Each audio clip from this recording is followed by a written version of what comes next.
So you have a big job ahead of you picking out the new lieutenant governor. So how are you feeling with that process as you move forward? Yeah, it's busy at it, in as much as what I tasked most of my senior staff to say, I want you to reach out to people, from business leaders to people involved in politics to community leaders, and give us names. And who do you think would be a good fit? And there's a number of facets for this, right? Number one is secession. God forbid that anything happens, continuity of government. Working with this team and moving my priorities forward. Hoping to have that all wrapped up by the end of the year. And kind of the process is we're gathering names, reaching out to some folks that would you at all be interested in being considered. So you might imagine, like on the one hand, well, everyone might be humbled to ask, but a whole lot of them are like, oh, why would I want to do that? And then I'll sit down and talk to people and move forward from there. What are you looking for in Lieutenant Governor? I mean, I guess I'd like to hear some words about your philosophy of how that job ought to be done. Well, yeah. I mean, there are challenges with what this job is, no matter what. I mean, some folks have said, well, let's go to Colorado. Like the lieutenant governor recently left to become the head of Wichita. He was the head of, effectively the head of higher education as lieutenant governor. And there are some lieutenant governors that serve as the heads of cabinet positions.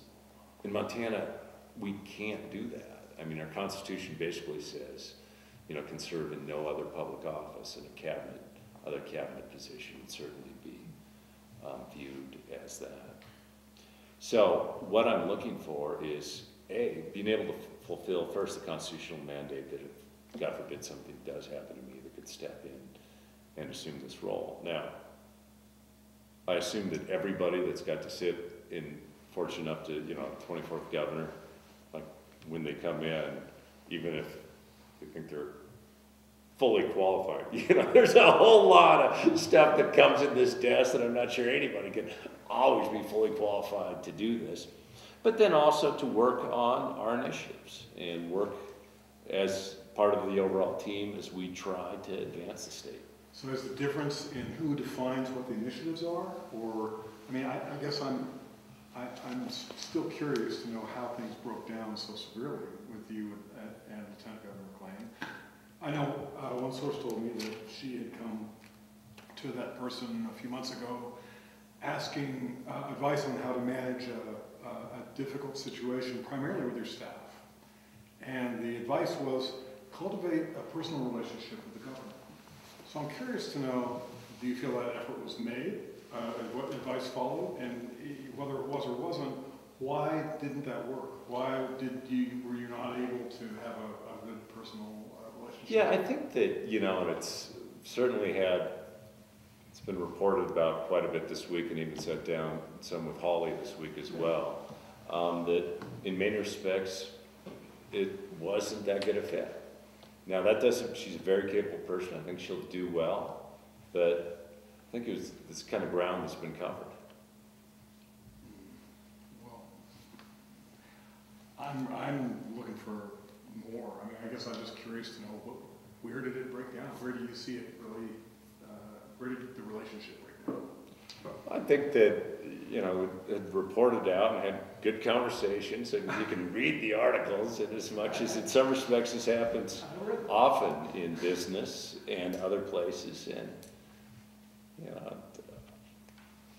that's ground that I think we plowed.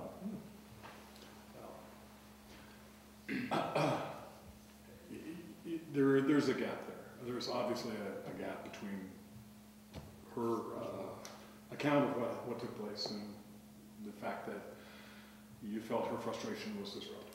I mean, there's something else there, and I guess I'd love to know from your perspective what it was. I mean, what did you have in mind when you selected her?